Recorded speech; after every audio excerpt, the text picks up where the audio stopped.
बच्ची थी, लगातार कोचिंग का मानक गाइडलाइन गवर्नमेंट के द्वारा नहीं होना, सुरक्षा की व्यवस्था नहीं होना, और एक घटना नहीं अध्यक्ष महोदय।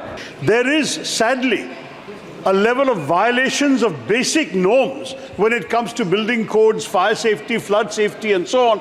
That is rampant in the city. The corporation also has responsibility on this.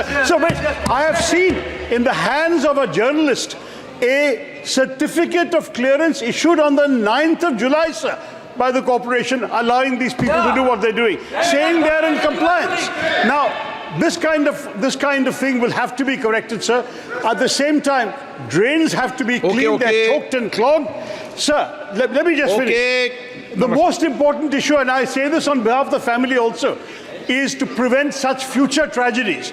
For this, there has to be a comprehensive inquiry, but there also has to be very specific steps taken to ensure that no other parents coming to our national capital from various parts of the country suffer this kind of loss and tragedies.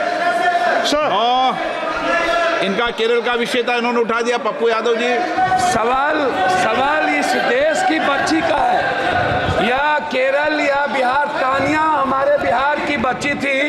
हम अपनी बहन को बता देना चाहते हैं, middle class की एक बच्ची तानिया, जिनकी मौत कल हुई है। अगर इसमें दो है, मैं ना बीजेपी और आम आदमी पार्टी की आलोचना में, पूरे देश के बच्ची जो 60% बिहार के एसएससी यूपीएससी करने आते हैं या बाहर कोटा, लगातार हमारे कोचिंग, अध्यक्ष महोदय, लगातार कोचिंग का मानक गाइडलाइन गवर्नमेंट के द्वारा नहीं होना, सुरक्षा की व्यवस्था नहीं होना, और एक घटना नहीं अध्यक्ष महोदय, एक मिनट, एक बार घटना नहीं घटी है। बार बार ये चर्चा आपके माध्यम से उठता है, आप इसको संरक्षित करते हैं, लेकिन इस पर माननीय अध्यक्ष जी, ये बहुत ही दर्दनाक घटना है, और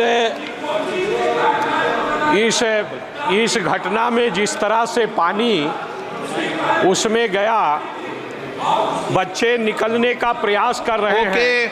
आपने भी देखा होगा वीडियो। आप तो विषय क्या है बता दो आप।